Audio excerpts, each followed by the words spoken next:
Pampa Debates. Oferecimento GBOX Previdência e Seguro de Pessoas. A proteção certa para a sua família. Unimed Porto Alegre. Cuidar de você. Esse é o plano. Biscoitos Zezé. Carinho que vem de família.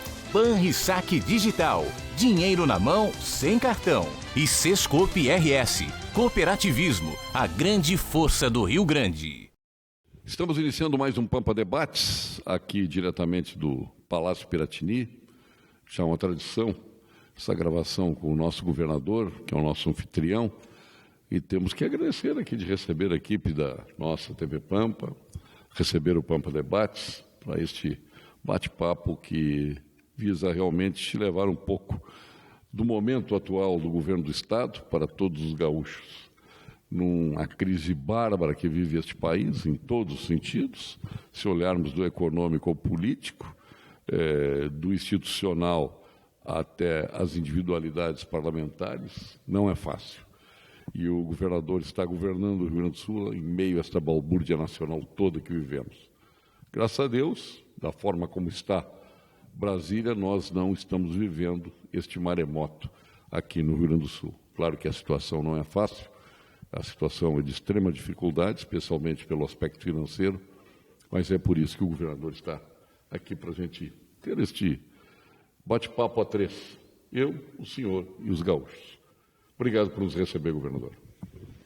Olha, em primeiro lugar, a minha saudação a ti, Paulo Sérgio, a saudação a todos os telespectadores, e dizer que para nós aqui é uma alegria também recebê-lo aqui junto com a sua equipe e com o seu pessoal nesse lugar que é um lugar que tem uma história muito grande, uma história muito forte, uma história bonita e também de muita tradição de luta política que o povo rio-grandense teve. Por aqui passaram grandes personagens da nossa história, cada um com a sua visão de sociedade, cada um com a sua forma de ver, mas que retrataram ao longo da história com muita fidelidade o personagem principal do nosso Rio Grande, ou os personagens que são as gaúchas e os gaúchos.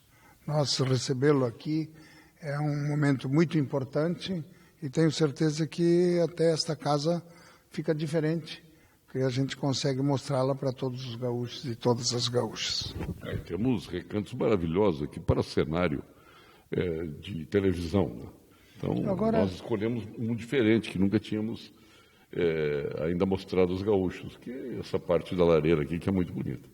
Inclusive, agora há poucos dias, nós tivemos aqui o pessoal, uma equipe grande, fazendo justamente uma filmagem, propiciando cenas de um futuro filme que será editado no Rio Grande do Sul, com gente do Rio Grande do Sul, sobre fatos políticos do Rio Grande do Sul, especialmente o da legalidade. Governador, antes de entrarmos no ar, eu conversava consigo a respeito da situação do país hoje. Nós falamos da dificuldade de ser político, né? Hoje, esse mal da corrupção que assolou o Brasil inteiro, afetando parlamentares que nem de perto se imaginava que tivesse qualquer tipo de participação ilegal, duvidosa e relacionada à vida com a iniciativa privada e absolutamente corrupta como nós estamos presenciando. Mas pior do que ser político é ser gestor público, é colocar o pescoço na guilhotina, porque os órgãos de fiscalização estão aí, são órgãos que obviamente seguem uma trilha de legalidade, esta que é a verdade, mas que submete o gestor a, eu acredito, a uma instabilidade extraordinária a administrar. O que leva um homem público, como levou o senhor, a ser prefeito de uma cidade como Caxias do Sul e ao governo do Estado, mesmo sabendo que qualquer deslize pode afetar dura e pesadamente a sua vida, inclusive privada, a sua vida particular? Olha, eu posso dizer com toda clareza que eu tenho 40 anos de vida pública já feitos. já realizados, sempre por eleição. Então, desde vereador, deputado estadual por 5 vezes, 2 anos de deputado federal, 8 anos de prefeito de Caxias do Sul e já ingressando no 3º ano da administração estadual. Lá atrás de vereador foram 6 anos, mandato de 6 anos. Sou daqueles que teve mandato prorrogado por 2 anos. Mas o senhor começou cedo, né? Vamos pensar que o senhor está... Não estou contando aqui Grêmio Estudantil, Diretório Central de Estudantes e Diretório Acadêmico, são outras eleições. O senhor se elegeu vereador a primeira vez com que idade? Com 28 anos. 28 anos. 1976. Junto com o Germano Rigoto, que é assíduo participante do Pampa Debates. E eu e ele fomos eleitos vereadores juntos, só que ele é mais novo que eu.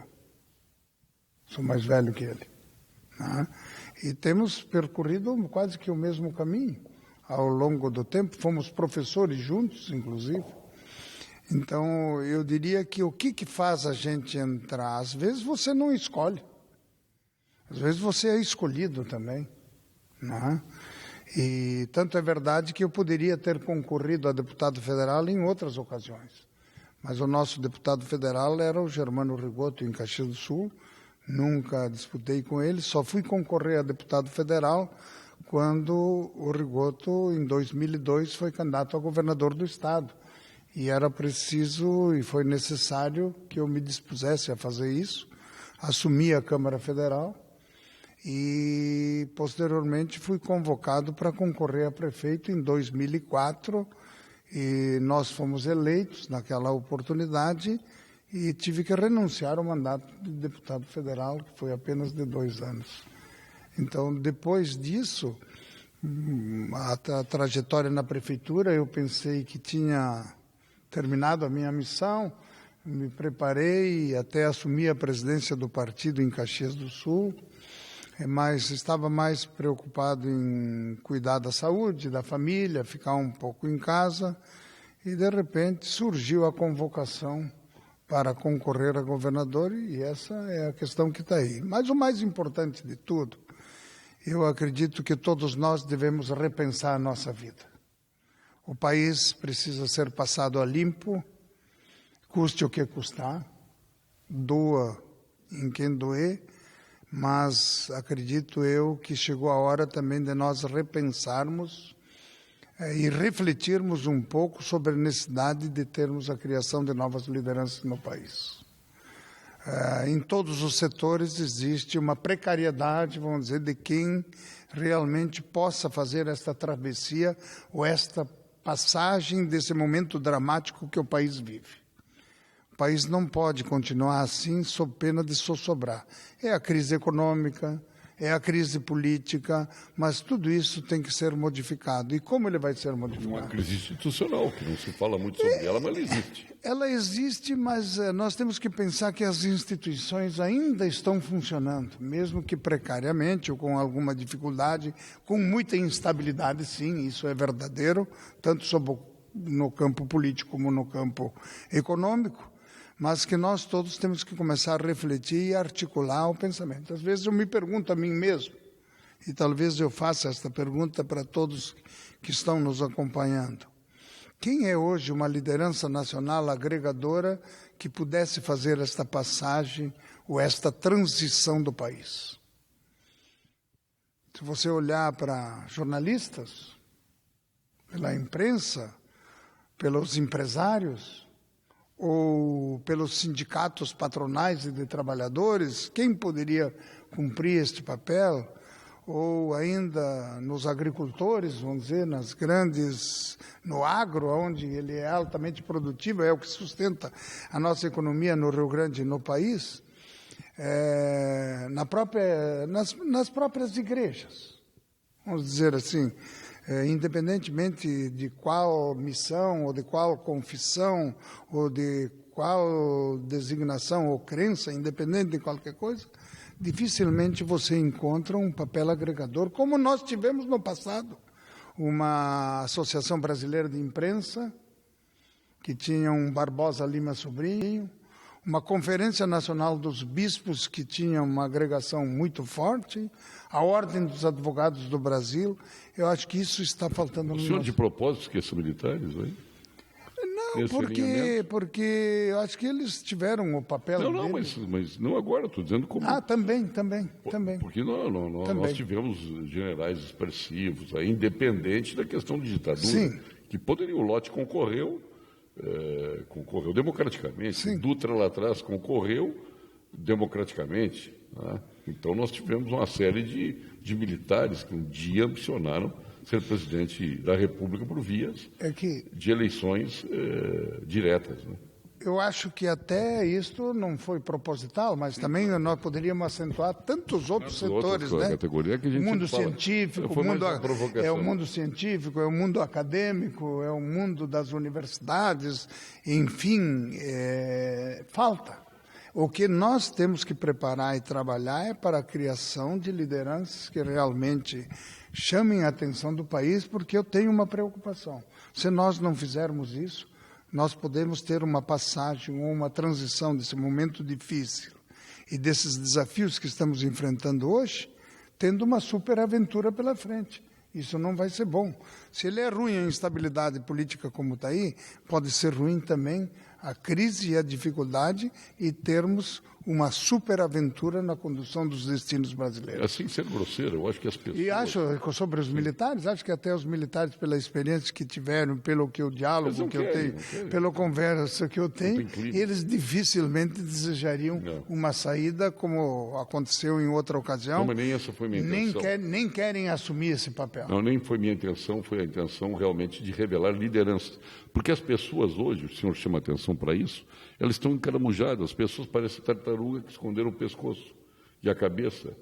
Elas não estão saindo do casco para se apresentar, para exercer um processo de liderança. É isso que está acontecendo no mas país. eu acho que aí tem vários condicionantes. Primeiro, nós precisamos superar essa situação que nós vivemos hoje.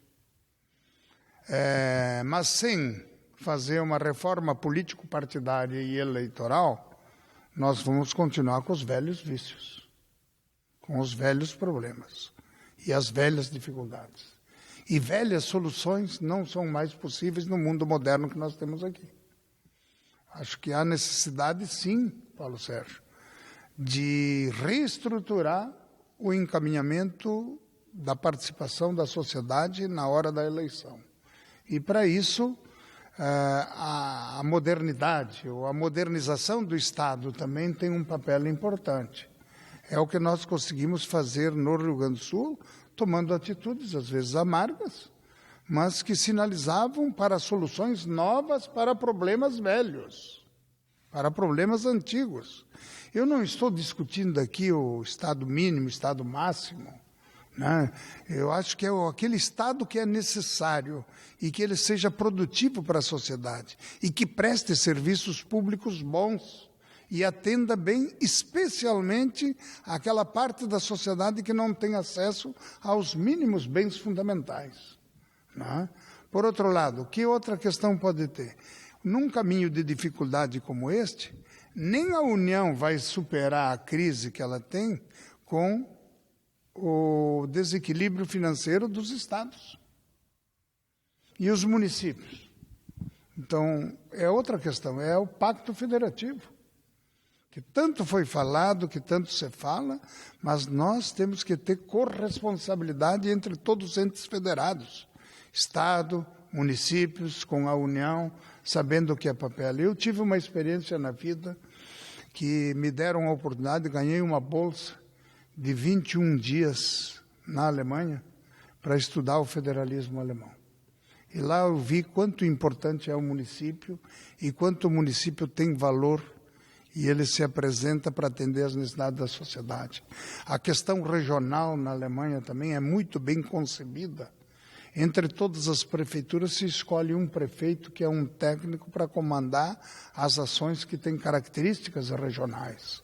Mas lá o município tem valor e tem importância, porque é lá que mora o cidadão. O homem e a mulher do nosso país, eles moram nos municípios. O Estado é muito distante, a União é mais distante ainda. Então, a mudança da federação é outra mudança. Eu sempre digo, uso uma expressão, que o que é mais permanente na vida de todos nós é a mudança. Se nós não aprendermos a mudar, e aí vem a questão que o senhor colocou. O senhor colocou aqui que parece que todo mundo está afastado do processo. Sabe o que é isso? É o mundo moderno e a generalização de opiniões, de fatos, as redes, tudo é rápido e acontece rapidamente, nos transformou também em muito em indivíduos, sabe? E perdemos o senso coletivo e perdemos a prática política, vamos dizer, da agregação e de juntar-se e de preparar o terreno para que as coisas andem. Graças a Deus que ainda a gente nota, como eu pude notar como governador, voltando do Japão, eu percebi que ainda tem solidariedade com aqueles que precisam da atenção dos outros. Com essa questão do vendaval, da tempestade e de tudo que se abateu sobre 12 mil pessoas no Rio Grande do Sul. Tem lugares aí que eu vi que a última vez que tinha dado uma catástrofe tão grande assim tinha sido lá em 1941, né? E sorte que o vento ainda melhorou e não trouxe isso aqui para o Guaíba, senão nós teríamos uma situação muito mais calamitosa. Né? Mas então essa solidariedade me chamou a atenção. Em função dessa solidariedade, eu levei o cônsul do Japão no Pampa Debates, ele, o cônsul da Itália, o cônsul do Uruguai e da Argentina, para falar sobre essa solidariedade que o Uruguai tem aí. Tem uma organização Nikkei aqui, tem um ônibus. Isso. Né? E foi a Caxias do Sul. Foi lá a Vila Oliva. Vila Oliva. Eu passei lá no sábado passado. No sábado passado, passei lá e vi o que eles deixaram lá de marca, uma coisa muito bonita. Até oficiei ao cônsul do Japão, mostrando que isso é uma atitude muito positiva, uma coisa muito séria, que isso deve ensinar a todos nós de como nós podemos ser solidários. Vi lá na comunidade de Vila Oliva destroçada, e lá as pessoas trabalhando, todo mundo ajudando, porque, na verdade, um cidadão não gostaria de ser ajudado, né? Ele gostaria de ter a sua vida autônoma própria, ele mesmo se defendendo. Mas eu vi mulheres e jovens lá trabalhando, preparando comida, separando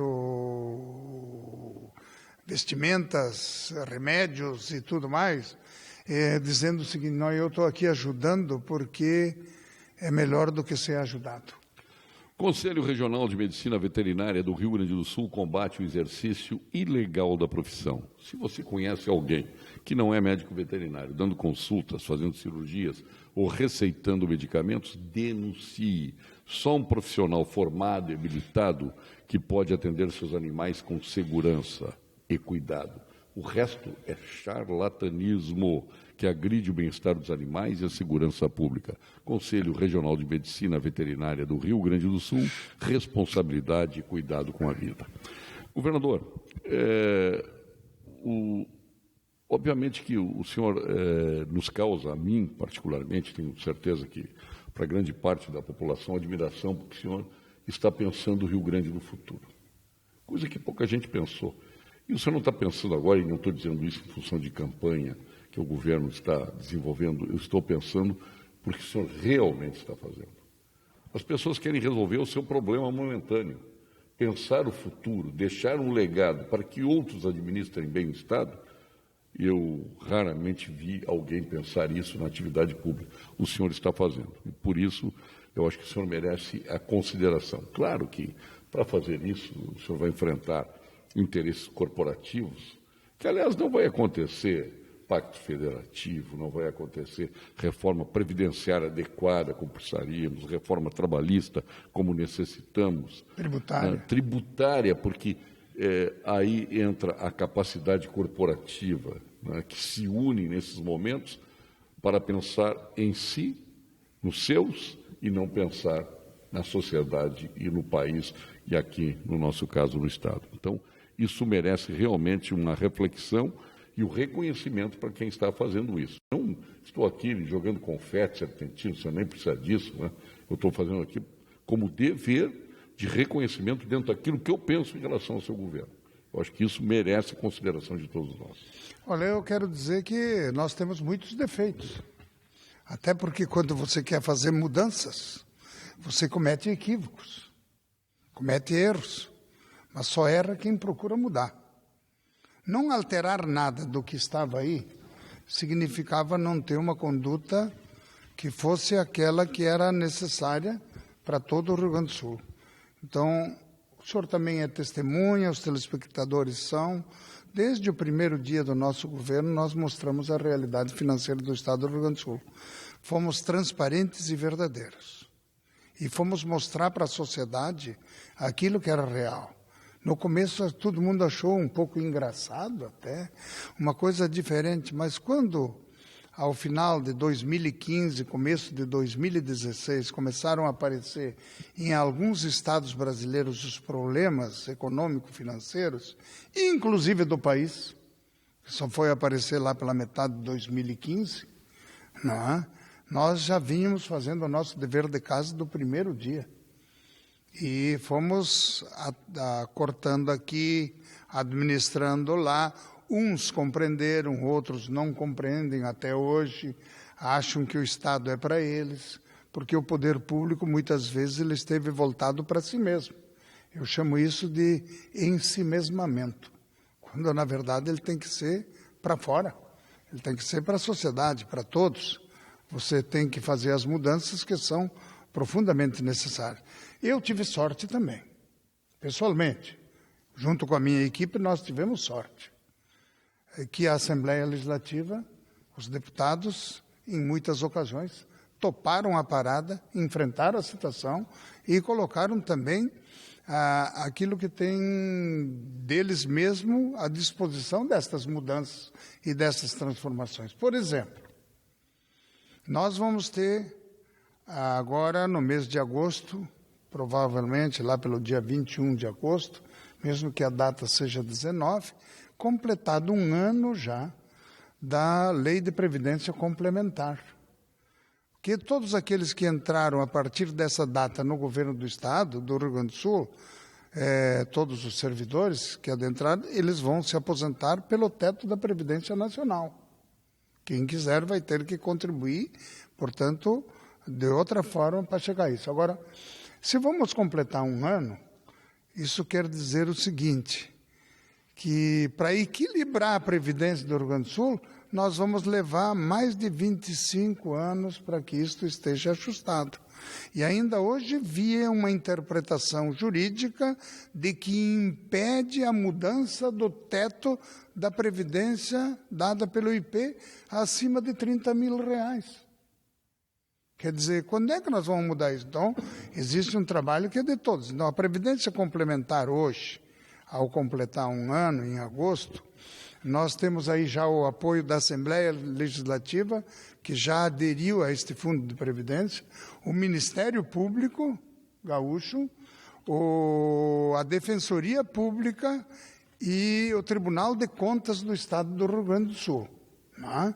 Isto vai encorpar e dar sustentabilidade a toda essa... A Justiça ainda não aderiu? Não. E até porque tem uma ação contra, porque eles querem ter o seu próprio fundo e a sua própria previdência, não é? E vamos aguardar os acontecimentos. Mas tem uma novidade. Estamos conversando muito com a Federação da Associação dos Municípios do Rio Grande do Sul, que é a FAMURS, que os municípios provavelmente poderão querer também aderir a este fundo. Aí sim, aí ganharia um corpo ainda maior e aquilo que poderia ser de 25, 30 anos, ele poderá se tornar um tempo menor para ter justamente o equilíbrio da Previdência no Estado do Rio Grande do Sul. Esta é uma grande conquista. Uma outra questão que eu chamaria a atenção é a Lei de Responsabilidade Fiscal Estadual, porque ela não é bem conhecida. Por exemplo, vou dar duas coisas bem simples que são importantes. Significa que o governador atual, saindo do governo, ele não pode deixar aumento para o outro governante pagar. Esse é um princípio da Lei de Responsabilidade Fiscal Estadual. A segunda é que, do conjunto de todos os recursos, vão dizer que amanhã nós tenhamos crescimento econômico, nós não tenhamos mais o déficit que nós temos no estado do Rio Grande do Sul, nós vamos ter, então, o seguinte, de que aquilo que crescer na receita, 25% é para a máquina e 75% é para investimentos. E nós estamos fazendo estas mudanças no sentido de criar esta realidade. Por exemplo, outra, nós já tivemos 2 vezes o orçamento, tanto de 2016 quanto de 2017, que é da nossa responsabilidade, um orçamento realista. Não é? Esse orçamento realista significa que não tem aumento nenhum e é zero no sentido, vamos dizer, do custeio. E ainda nos permite, e agora encaminhamos uma LDO, é bom ressaltar aqui, com o Tribunal de Justiça, com o Tribunal de Contas do Estado, Assembleia Legislativa e Defensoria Pública e Ministério Público. Dentro dessa realidade, uma LDO, Lei de Diretrizes Orçamentária, que realista no sentido de preparar o terreno para o próximo orçamento de 2018. Então, esta é uma caminhada que às vezes pode doer, mas eu tenho certeza que nós estamos plantando aqui uma semente de mudança, uma semente de transformação que vai chegar para os outros. Eu sempre digo o seguinte, olha, quem está nos vendo aqui, nos acompanhando, Paulo Sérgio, sabe que todos nós fomos governo. Um dia, aqui no estado do Rio Grande do Sul, todos foram governo de uma forma ou de outra. Amanhã ou depois, todos nós vamos ser governo de novo. E aí, quando chegar na oportunidade de administrar de novo, como é que vai ser o nosso pensamento, como é que vai ser a nossa reflexão, de dizer, bom, nós tivemos a oportunidade de mudar lá atrás e nós não mudamos e agora a batata quente está aqui na mão. Se nós não tivermos continuidade, eu sou daqueles que não pensa numa outra coisa que não seja de ter que este projeto de racionalização do serviço público, da mudança da estrutura do Estado do Rio Grande do Sul, ela seja feita por todos, porque vai servir para todos, para que sobe recurso para a saúde, sobe recurso para a segurança, sobe recurso para a educação, para a infraestrutura, que nós estamos penalizando toda a sociedade. Da onde tu vai tirar se não tem esse dinheiro? E também para as políticas sociais, para atender a necessidade daqueles que estão afastados, vamos dizer, do atendimento de suas necessidades básicas. Isto, acho, é uma reflexão que precisará necessariamente ser feita, porque amanhã nós não estamos mais na Arena e no MDB. Não é? Que na Arena e no MDB bastava ser a favor do governo para definir politicamente qual era a sua posição política e ideológica. E estar no MDB significava ser contra o governo, e aí também estava definida a posição política e ideológica. Hoje a reflexão é muito superior. Qual é o Estado que nós queremos? Qual é o futuro que nós queremos para o nosso Rio Grande do Sul e para o nosso país? Esta, acredito, é uma reflexão, é uma maneira que eu penso, e isso me faz pensar positivamente de que nunca tive receio de tomar uma atitude desde o primeiro dia de governo para construir essa nova realidade que está aí. Falta muito caminho pela frente? Sei. Falta outras definições, faltam outras qualificações, mas nós temos que ter coragem e atitude para mudar e alterar esse processo, para que outros, quando vierem a governar, tenham a oportunidade de fazer melhor do que nós fizemos. E vamos agora ao momento do engenheiro, aqui no nosso Pampa Debates, com o Conselho Regional de Engenharia e Agronomia do Rio Grande do Sul. CREA-RS em Foco. A gestão 2015-2017 do CREA-RS tem como objetivo principal a valorização e defesa da área tecnológica. Nossa atuação visa melhorar as condições de trabalho e de fiscalização do exercício profissional. O CREA do Rio Grande do Sul participará ativamente dos debates de temas que envolvem a tecnologia e infraestrutura do Estado e da sociedade. São os profissionais registrados do Conselho que possuem a expertise e o reconhecimento técnico necessário para encontrar as melhores soluções, compatibilizando investimentos e qualidade. CREA-RS, valorização e defesa da área tecnológica. Não esquecendo que a melhor dica para quitar o financiamento da sua casa é o consórcio de imóveis Unicred. Você pode negociar um desconto de débito e ficar livre dos juros. A Unicred ainda ajuda na documentação. Não precisará o senhor ter aí alguém fazendo a intermediação da documentação. A Unicred providencia para o senhor. Informe-se sobre as cartas que estão aí à disposição a partir de R$ 250 e outros benefícios. R$ 250 mil e outros benefícios. Acesse unicred.com.br/centralrs/consórcio ou converse com seu gerente. Unicred, mais valor para você. Governador José Ivo Sartori, o senhor carrega alguma mágoa, não de não ter sido aprovado, mas de sentir que não seria aprovada as privatizações de CE, CRM e Sulgás na Assembleia Legislativa, e o senhor aí, entendendo que não seria aprovada, encaminhou a solicitação de um plebiscito, que eu cá tenho minhas dúvidas, né? Porque eu acho que, normalmente, quando ocorre um plebiscito como esse, os ideólogos irracionais, a vanguarda do atraso se une justamente para impedir. O senhor traz essa mágoa consigo?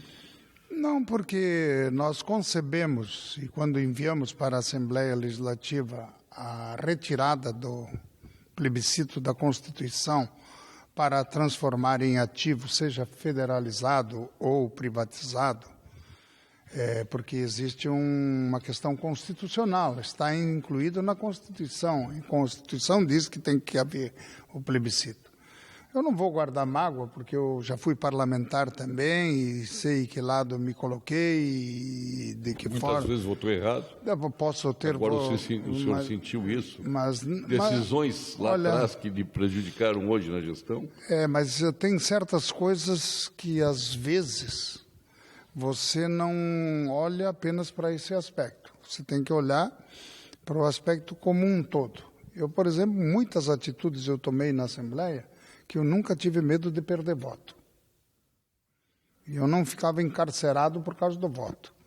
No período constitucional, eu disse que só ia votar aquilo que deveria estar na Constituição, que fosse constitucional e juridicamente correto. Então, tive muitos dissabores também.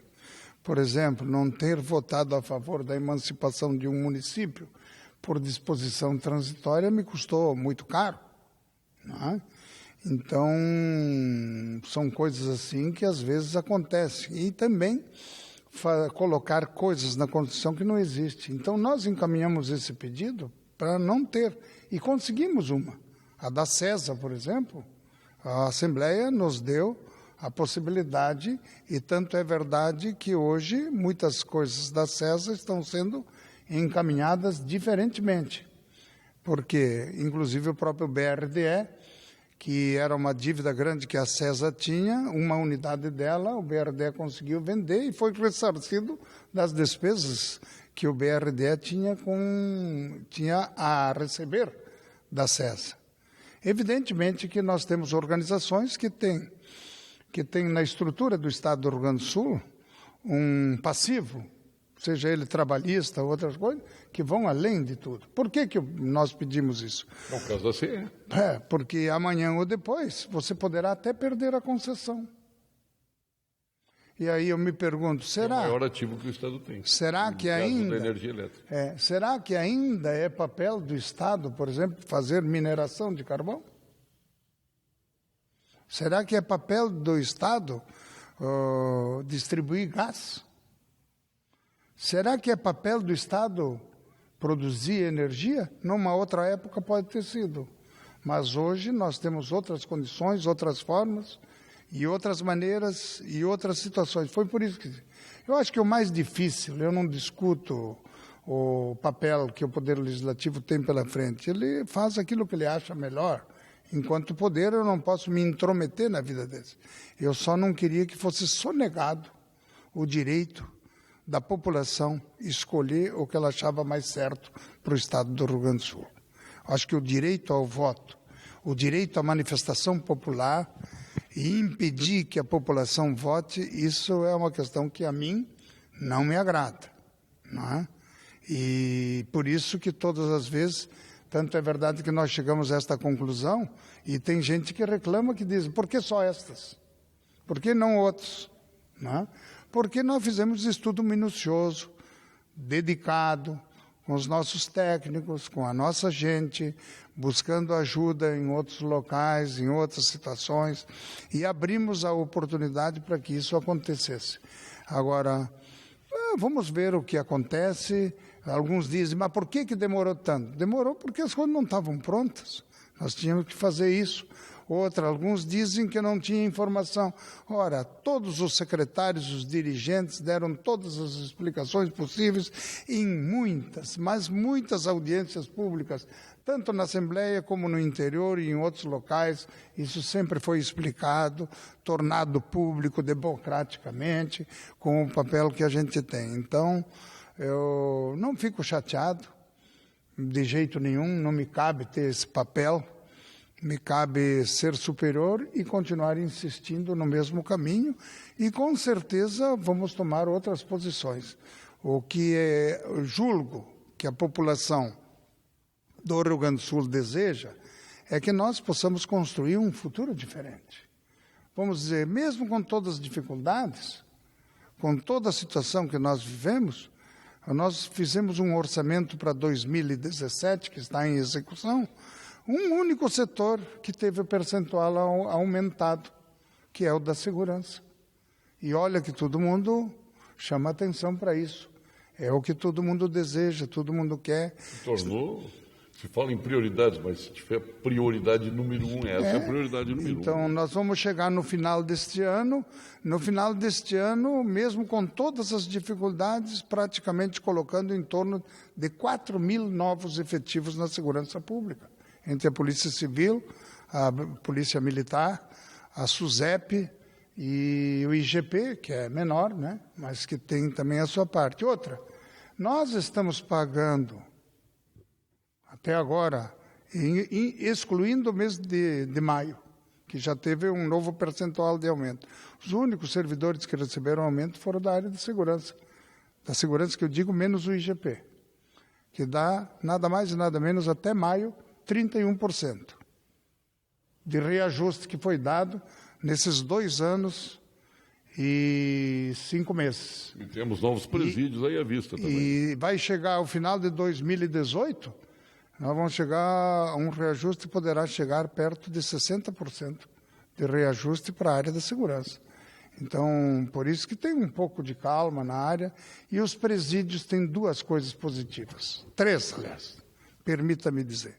Primeiro, a definição do local para um presídio federal, não é? Que vai ser em Charqueadas, já a definição dele é feito pelo governo federal. O prefeito tinha esperneado lá, ele se acalmou agora, já está aceitando? Sim, não, está tudo bem, está tudo certo, tudo ajeitado. Tinha outros municípios que também desejavam, mas isso está dentro de uma lógica que o próprio Ministério da Justiça determina, por questões de logística, de transporte, de localização, tudo é importante nessa questão. Segunda coisa importante, a Assembleia Legislativa nos aprovou uma legislação que nos permite trocar imóveis por construção de casas prisionais.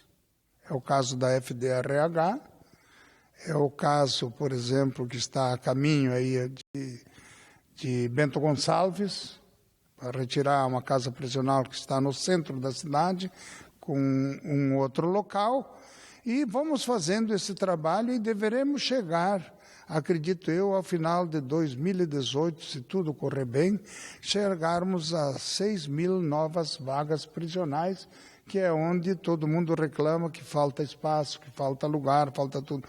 Melhor seria que nós vivêssemos numa sociedade que não precisássemos de cadeia nem de prisão, né? Mas que, infelizmente, essa é uma realidade que está aí e nós estamos fazendo a nossa parte. E coloquei antes, né, que o orçamento da segurança no exercício de 2017, ele foi acrescido em 19%. É o único item que teve acréscimo para poder fazer as ações que nós estamos realizando hoje no estado do Rio Grande do Sul. E virão meio logo outras novidades ainda. Bom, o senhor percebeu que aqui o engenheiro tem vez e voz aqui no Pampa Debates, né? Nós vamos então ao momento do Senji aqui no Pampa Debates. Momento do Engenheiro. Oferecimento Senji, Sindicato dos Engenheiros. Nosso maior projeto é você. Você sabia que o plano previdenciário Senji Previdência obteve um rendimento de 23% em 2016, superando a maioria dos investimentos? É isto mesmo, governador. Em 2016, 23,5% o plano Senji Previdência. Vê como funciona a Previdência Complementar. Em tempos de incertezas, é hora de garantir o seu futuro. Por isso, você precisa conhecer o Senji Previdência, um plano moderno, ágil e rentável e que cresce a cada dia. Por outro lado, em matéria de saúde e bem-estar, o plano Senji Unimed é a melhor opção do mercado para os engenheiros e para os seus familiares. Faça como eu agora migrei para o Senji Unimed. Sou engenheiro desempregado, mas pago religiosamente meu sindicato. Com mensalidades diferenciadas e qualidade inigualável, o plano de saúde do Senji já conquistou a preferência de mais de 11 mil beneficiários, que agora contam também com planos regionais para a sua terra, Caxias do Sul, para Bagé, para Santa Rosa. Se você já é sócio do Sindicato dos Engenheiros, parabéns. Se ainda não é, associe-se e aproveite estas e as demais vantagens e benefícios exclusivos. Sindicato dos Engenheiros, nosso maior projeto é você. E agora vamos ao quadro saúde aqui no Pampa Debates, da equipe do Dr. Gilberto Schwartzman, nosso PhD em Oncologia, titular do Clínicas, do Ernesto Ornelli, sócio fundador do Instituto Oncológico Kaplan, mais jovem membro da Academia Brasileira de Medicina, presidente da Academia Sul-Rio-Grandense de Medicina, agora presidente da Bienal do Mercosul. Nós vamos com a doutora Daniela Cornélio, da equipe do Dr. Gilberto Schwartzman. Fale, doutora Daniela. Boa noite. Eu sou a doutora Daniela Cornélio, médica mastologista do Instituto de Oncologia Kaplan, e hoje vamos falar um pouco sobre o fibroadenoma da mama. O fibroadenoma é um tumor benigno muito frequente, corresponde a 90% dos nódulos encontrados em exames de mama. Ele costuma aparecer em mulheres jovens, entre 20 e 50 anos. Aproximadamente 1 em cada 4 mulheres possui, mesmo que não perceba o toque. O fibroadenoma ele é sensível a hormônios femininos, podendo então crescer na gestação, na amamentação, e após a menopausa ele costuma diminuir de tamanho. Ao exame clínico, ele se apresenta como um nódulo móvel, de consistência variável, geralmente único e indolor, com um tamanho que não chega a ultrapassar 3 centímetros. Nas mulheres jovens, o principal exame de imagem para nos auxiliar no diagnóstico é a ecografia. Em muitos casos, pode ser somente acompanhado com exames periódicos. A evolução para câncer é extremamente rara. Porém, frente a características como margens indistintas, um crescimento rápido, grande volume, a biópsia ou a remoção do nódulo se faz necessária. Consulte com um especialista. Boa noite. Governador, outro dia eu vi um deputado lançar o nome do Pedro Parente para a presidência da República, um deputado gaúcho aqui da Assembleia, deputado estadual. E eu participei essa semana do evento do Senji, intitulado Tecnologia, Inovação e Soberania, e foi criticada duramente a atuação da Petrobras no Rio Grande do Sul. A região, a metade sul do Rio Grande do Sul virou um Eldorado, especialmente no seu litoral lá com o Rio Grande e São José, e de repente a Petrobras resolve levar a construção das suas plataformas para a China. E Obviamente, lá foi lembrado este lançamento. O deputado não deve ter olhado sobre esse prisma, óbvio. Mas como é que o senhor enxerga a Petrobras, que precisa ser recuperada como instituição, todos nós entendemos, mas essa questão de levar plataformas para serem construídas na China, obviamente, por preços mais baratos, quando nós poderíamos ter abdicado, a federação podia ter abdicado, o Estado poderia ter abdicado de impostos, praticando subsídios em termos de tributos, para que se mantivesse aqui. Por que o senhor acha que isso não foi feito, governador? Faltou um empenho da sociedade gaúcha, faltou empenho da Assembleia, do governo do Estado, para que essa catástrofe não acontecesse em Rio Grande e em São José? Eu acho que o que aconteceu foi mais amplo. O problema de Rio Grande foi o polo naval mal concebido, mal estruturado, e com as empresas que estavam ao redor do processo da Petrobras envolvidas justamente nos episódios lamentáveis da vida nacional. E acredito eu que a Petrobras, nós tivemos aqui no estado do Rio Grande do Sul, com todas as dificuldades que nós temos, nós adquirimos asfalto da Petrobras. Só que a Petrobras é inadimplente. Ela tem problemas muito sérios. Infelizmente, a Petrobras chegou num nível. E eu conheço o Pedro Parente. Dirigiu a RBS, que foi vice-presidente da RBS. Mas foi ministro do chefe da Casa Civil. Foi, enfim... Uma pessoa acima do bem e do mal. E que, com certeza, é um administrador, um gestor de muita qualidade, independentemente das opiniões e das posições. Acho que ele está procurando consertar a Petrobras, né?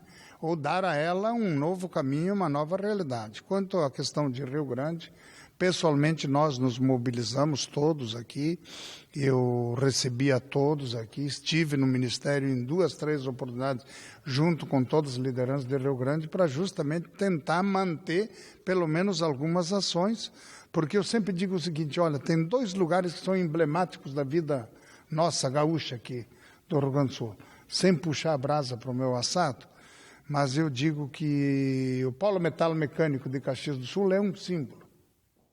E o Porto de Rio Grande é outro símbolo importante para a vida econômica do Rio Grande do Sul, sobre o qual nós temos que ter maneiras e formas de intervenção que venham ajudar e acelerar o processo de crescimento.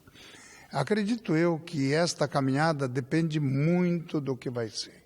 Claro, lá nos anos 50, quando, ou anterior a ela, ainda com Monteiro Lobato, se fez a luta do petróleo é nosso, com certeza nós não estávamos percebendo que de repente isso se transformaria numa empresa curtidora de tragédias éticas e problemas de profunda corrupção. Isso é lamentável.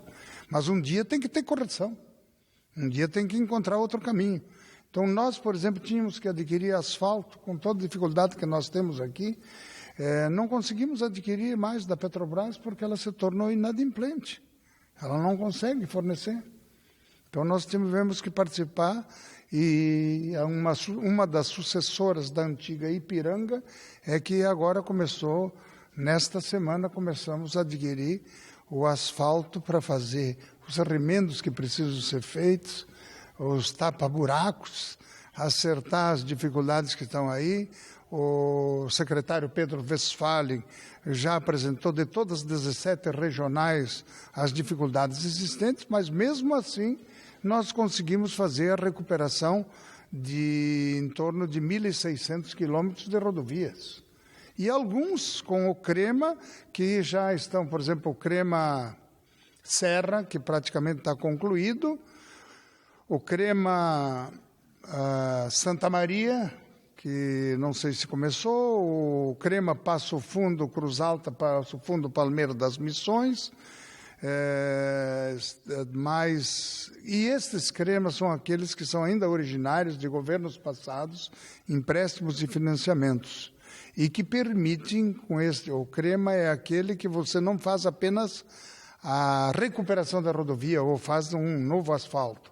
você tem com ela um contrato que por 5 anos vai ter mesmo tratamento, a recuperação e a manutenção. Esqueci de um, que é o Crema Erechim, que liga ali Lagoa Vermelha até lá. Então isso tudo está sendo feito. Nós fomos lá para a fronteira, São Nicolau, Roque Gonzales, São Luís Gonzaga, etc. Era ver a calamidade. Mas hoje, por exemplo, eu tenho estrada de chão, por exemplo, até Garruchos, que é 53 quilômetros, que é praticamente intransitável. E o que nós vamos fazer? Se não tem o recurso, não tem a disponibilidade. Agora, pelo menos, a gente tem um acesso mais facilitado do asfalto, que antes não tínhamos e não era nem servido, e agora temos a oportunidade de ter, de adquirir e tocar para frente. Para você ter uma ideia, não falando mais de Petrobras, né, falando sim da necessidade que Rio Grande se recomponha e que tenha um papel de devolução do trabalho das pessoas que tinha lá, bem como o Polo Metal Mecânico de Caxias do Sul, que é a ativação da economia, nos ajude a devolver os empregos que as pessoas perderam, que não tem mais para como sustentar suas famílias. Eu devo dizer que nessa caminhada como um todo, nós vamos perseguir a situação de procurar fazer o melhor. Não vai ser fácil, não é fácil, mas também a gente não perde a esperança de que um dia a economia volte a funcionar. E se ela não voltar a funcionar e ela não se reaquecer, cada vez mais nós teremos desafios pela frente. Nós vamos agora ao ponto final com a nossa FCDL e Que Comércio. Ponto final. Oferecimento Produtos Gimo. Qualidade comprovada. FCDL apresenta Que Comércio, o maior e mais completo programa de qualificação e gestão de empresas. Governador, veio chegar aqui o nosso secretário Kleber Veneno, que cometeu uma traição, quero denunciar aqui, com o nosso ex-governador. A palavra é muito pesada. Leonel Brizola, foi uma apunhalada no ex-governador. Abandonar os porões da legalidade, né? Mas ganhou sala nova, ele está bem, né? Porque também trabalhar lá embaixo, um ambiente absolutamente salubre lá. Então, estou brincando com o Kleber aí, parabenizar o Kleber. Mas é para... Eu já fui visitar a sala do Kleber aqui, ficou muito bem. É que a parte a parte, vamos dizer, que ele ocupava ali, vai ser transformada, reformada para dar dignidade a toda a parte da legalidade, que é um conjunto de ações, e até isso me inspira para dizer da minha emoção até de lembrar de um personagem, de um jornalista gaúcho, de um radialista gaúcho que partiu agora, deve fazer o quê? Um ano e pouco, o Lauro Agman, que transmitia, vamos dizer, dos esse porões. Comunista por ideal. Por ideal, né? Convicto, meu amigo pessoal. E devo dizer que nós vamos fazer aquilo que a dignidade exige para a preservação, vamos dizer, da história política de um grande momento do Rio Grande do Sul.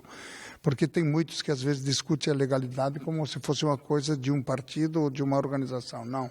Foi o Rio Grande do Sul como um todo que teve atitude. Pessoas que você não esperava que pudessem estar junto estavam defendendo a constitucionalidade e a manutenção e a assunção, vamos dizer, do vice-presidente da República naquela ocasião. Me lembro aqui de um personagem que ninguém discute a sua postura política ou ideológica, mas o cardeal Dom Vicente Scherer, por exemplo, foi um que ajudou. O próprio comandante do Exército no Rio Grande do Sul, não sei como se chamava na época, também tomou uma atitude em defesa da própria legalidade, contrariamente a todo o Exército brasileiro que tinha outra opinião e outra posição. Então, essa preservação ela é positiva.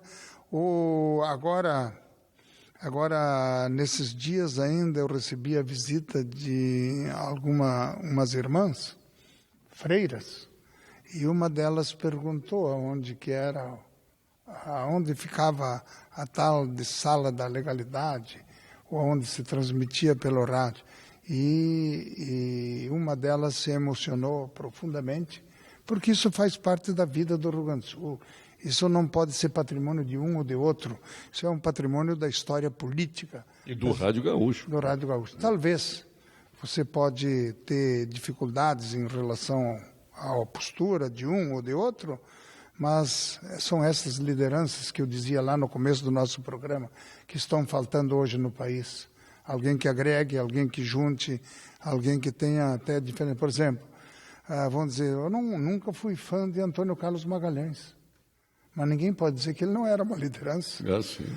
Ninguém pode dizer que no Senado Federal, por exemplo, um Pedro Simão não ocupava a tribuna todos os dias. Tenho certeza que se ele estivesse lá hoje, ele estaria discutindo a realidade nacional do jeito dele, da forma dele, do papel dele.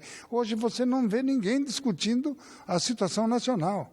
É isso que nos está faltando nas organizações da sociedade e em todos os seus papéis. Governador, agora para o ponto final, realmente, a Gabriela, sua assessora, nossa querida amiga aí, me perguntou qual é a pauta. Eu disse, a pauta o meu futuro é o Rio Grande. Né? E eu complementei, e o futuro do Rio Grande é José Ivo Sartori. Então, duas questões. Meu futuro é o Rio Grande. E está na sua pauta a reeleição ao governo do Estado do Rio Grande do Sul? Não, eu sou muito franco, bem objetivo e bem claro. Não está na minha cabeça essa possibilidade de reeleição. Em primeiro lugar, porque se eu fizesse isso agora, eu estaria comprometendo as ações do governo. O partido tem dito isso. E eu fui na reunião do partido e disse, olha, não é hora de falar sobre isso, porque escolha de candidato a governador vai acontecer em maio ou junho do ano que vem, certo? Até lá, nós temos que dar continuidade às nossas ações, por mais amargas que elas sejam, porque pelo remédio mais atroz que possa ser, nós temos que continuar aplicando os remédios que são necessários. Se eu tivesse alguma pretensão ou alguma questão a ser colocada agora, eu estaria desistindo da possibilidade de continuar fazendo as mudanças que são necessárias na estrutura do Estado do Rio Grande do Sul. Agora, o que nós temos que construir é o seguinte, parar de pensar na próxima eleição. Nós temos que, sempre tenho dito para o secretariado internamente e para toda a nossa equipe, de que a questão não é pensar só na próxima eleição. Pode até se pensar nela, mas quem tem que pensar nela é os partidos. Nós do governo temos que pensar nas nossas ações e não podemos prejudicar aquilo que deve ter continuidade e que deve avançar cada vez mais. Nós vamos enviar, além dos projetos já existentes na Assembleia, que ainda não foram apreciados, nós teremos outros para encaminhar e vamos tomar outras ações independentemente das eleições do ano que vem. Quem vai decidir sobre as eleições são os partidos, são a população, e nós não queremos comprometer as nossas ações. Se eu fosse pensar na minha condição pessoal, estaria evidentemente sonegando o trabalho de equipe para colocar o equilíbrio fiscal no Estado do Rio Grande do Sul, em primeiro lugar, que exige medidas, atitudes e que a gente tem que ser verdadeiro. Por outro lado, também eu acho que se não pensar na próxima eleição, significa também pensar, antes de mais nada, e sobretudo, no futuro das novas gerações. Nós temos que olhar para as gaúchas e para os gaúchos para saberem que nós temos que ter atitudes às vezes fortes, firmes, sempre falando a verdade, transparentemente. Por exemplo, vou lhe dar agora, nesta semana nós tivemos um grande seminário interno no governo sobre a questão das concessões e a questão da parceria público-privada. Olha, nós já temos 2 exemplos positivos aqui, muito fortes.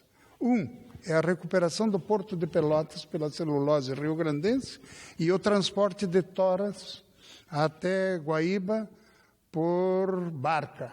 E o produto final destas toras vai para Rio Grande também por barca, retirando caminhões Quer dizer que o asfalto está pronto para isso? É verdade, né?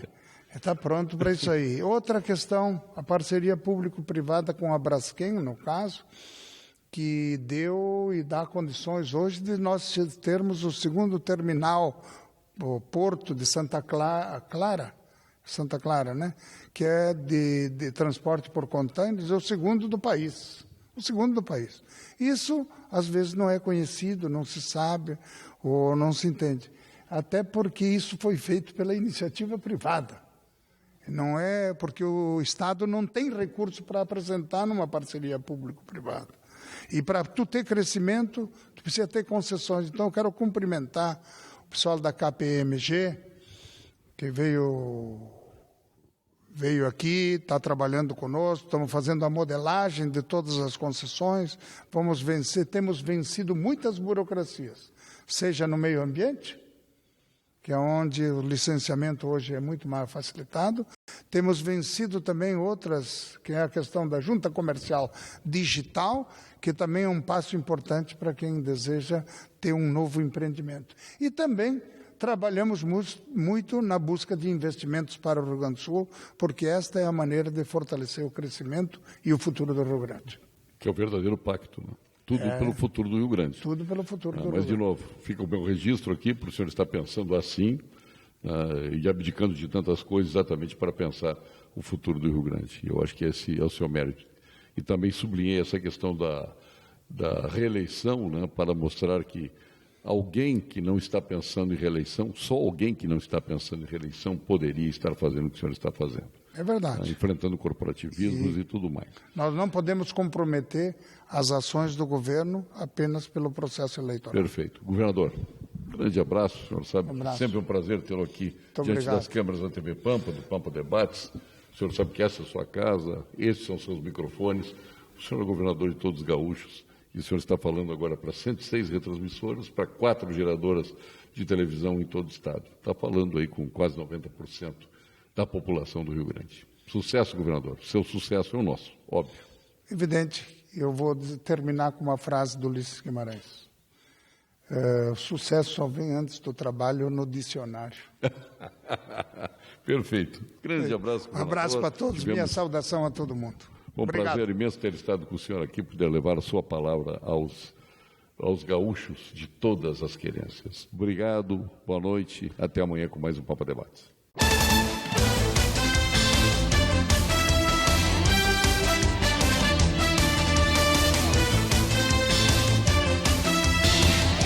Pampa Debates. Oferecimento GBOX Previdência e Seguro de Pessoas. A proteção certa para a sua família. Unimed Porto Alegre. Cuidar de você. Esse é o plano. Biscoitos Zezé. Carinho que vem de família.